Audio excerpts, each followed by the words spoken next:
आपण आजच्या याला झेंडा फडकवणं म्हणतो आणि 15 ऑगस्टला आपण होस्टिंग म्हणतो. आपण झेंडा खालून वरती होतो. हा बेसिक फरक समजून घ्या. आता आज आपण अनफर केलाय झेंडा. त्याच्या मागचा उद्देश आहे की आपल्याला जी बाबासाहेब आंबेडकर सरांनी जी काही राज्यघटना लिहिली ती 26 जानेवारी 1950ला इम्प्लिमेंट झाली. आपल्याला हक्क मिळाले, पण या हक्काबरोबर भरपूर काही कर्तव्य येतात जी आपण बरेच लोक विसरून जातो. आपल्याला फक्त हक्क माहिती असतात, हमको ये चाहिए वो चाहिए ये चाहिए, स्वतः काही करणार नाही. आता तुम्ही खूप लहान आहेत, तुम्हाला किती समजेल मला माहित नाही, मी समजवायचा प्रयत्न करतो. सरांनी सांगितलं की शाळेला काहीतरी चांगलं डोनेशन पाहिजे, निश्चित डोनेशन मिळेल. यावर्षी मी 40 कॉम्प्युटर राहुरीच्या शाळांना, ग्रामीण भागातल्या शाळांना दिले. तिकडेही परिस्थिती खूप अवघड आहे. तुम्ही तरी खूप सपाटीवर राहता, तिकडं डांगणी एरिया आहे, तिकडं पोरांच्या पायामध्ये अजूनही चपला नाही आहे. 3-3, 4-4 किलोमीटर दररोज त्यांना चालावं लागतं. विद्यार्थी मित्रांनो, तुम्हाला सांगतो, तुमच्या गावात येताना मला खूप इंग्लिश मिडियमच्या शाळा दिसल्या. आता प्रत्येकाला असं वाटतं इंग्लिश बोलणारं म्हणजे खूप हायफाय बोलणार. माझं स्वतःचं 3री पर्यंत शिक्षण झेडपीच्या शाळेत झालंय, कोपरगाव एरियामध्ये. मी जगात एवढं फिरतो, मला कुठेही इंग्लिशमुळे प्रॉब्लेम आला नाही. आणि इंग्लिश एकदा सवय झाली की आपण त्यांच्यापेक्षाही खूप चांगलं बोलतो. मुलींना पर्टिक्युलरली मी हे सांगतो की मुली कुठेही कमी नाहीये. लडके वसियत मागते, बिटिया खैरियत पूछती है.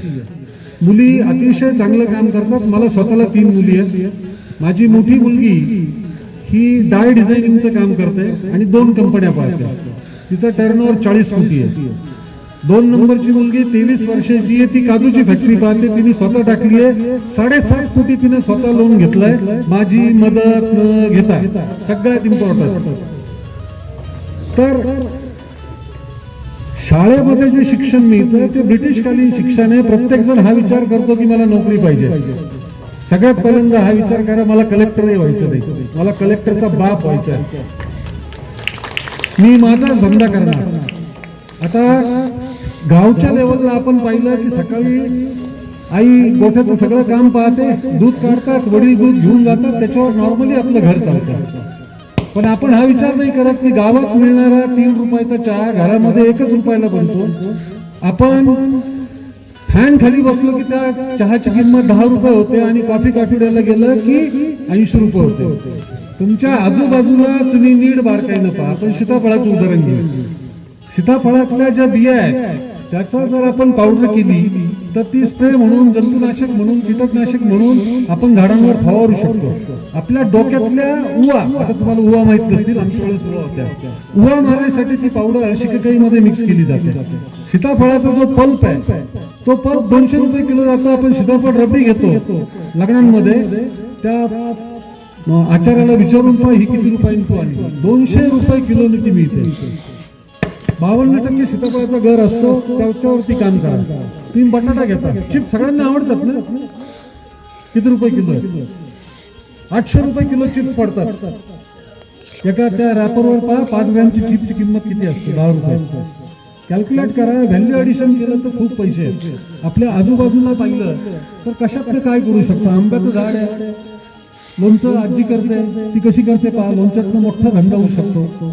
माझ्या कॉन्टॅक्टमध्ये मनीषा धात्रक नावाच्या एक लेडी आल्या, गोठ्यात काम करणारी स्त्री आहे, नाशिक एरियातली. तिनं टोमॅटो केचपचा प्लांट टाकला. आज पेठमध्ये त्यांचा प्लांट आहे. आज हिंदुस्तान लिव्हरला अख्ख्या जगामध्ये ते टोमॅटो केचप 200 लिटरच्या बॅरलमधलं सप्लाय करतात. तर ग्रामीण महाराष्ट्राची जी कॅपॅसिटी आहे ती खूप जास्त आहे. आपण ती कॅपॅसिटी वापरत नाही. बऱ्याच, म्हणजे मी राजकारणावर नॉर्मली बोलत नाही, पण राजकारण्यांनी आपले गावं बऱ्यापैकी खराब केले. तुमच्या गावाचा सन्माननीय अपवाद आहे. तुमचे सरपंच खूप चांगलं काम करतात, येताना दिसत आहे. आता आम्ही उद्योजक आहेत, आम्ही येताना आतमध्ये येताना मी जे काय ऑब्झर्व केलं ते सांगतो. कृपया कोणालाही वाईट नका वाटते. फळबागा जास्त वाढवा, व्हॅल्यू ॲडिशन करायला पहा. तुम्ही रॉ मटेरियल म्हणूनच विकलं तर तुमच्या गावामध्ये जास्त पैसे येणार नाही. आणि मुख्याध्यापक सरांना मी सांगतो, म्हणजे विनंती करतो की तुम्ही उद्योजक घडवा. सर तुम्ही नोकरी देणारे घडवा, नोकरी मागू नका. लोकांच्या घरात पाणी भरून भरून मजा नाही येत. आम्ही नाईविलाजाने केलं. मी स्वतःही 7.5 वर्ष नोकरी केली. ज्यावेळेस मला बजाजमध्ये नोकरी लागली, माझ्या आईनं 1100 रुपये पर मंथची 86ला नोकरी लागली तर अख्ख्या आमच्या वाघमाळ्यामध्ये पेढे वाटले होते. आज माझी मुलगी महिन्याला कमीत कमी 5 लाख कमवते. मी किती कमवतो सांगत नाही, पण ती अमाऊंट 6 डिजिट नक्कीच आहे महिन्याला.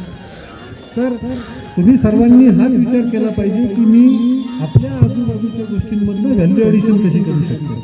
मार्केटिंगला प्रॉब्लेम येतो, बऱ्याच गोष्टीला प्रॉब्लेम येतो, पण फटके खाल्ल्याशिवाय आपल्याला शिकताही येत नाही. आता मी स्वतःही शेती करतो. माझ्याकडे जी शेती आहे ती ऐकून तुम्ही सगळे उडाल. 155 एकर शेती आहे. 11,000 आंबा आहे, 5,000 संत्रा आहे, 5,000 मोसंबी आहे, 2800 काजू आहे, 250 फणस आहे, 2,000 चंदन आहे. पण जेव्हा मी शेती चालू केली, मला कोथिंबीर आणि काँग्रेस गावताचा फरक समजत नव्हता. शहरात राहिलो ना. पण आज मला शेताचं एवढं नॉलेज आलंय. मगाशी ते म्हणाले व्हिडिओ ऑर्चर्ड इस्रायली पद्धतीने शेती करतो, शेतामधलं चांगलं नॉलेज पाहिजे असेल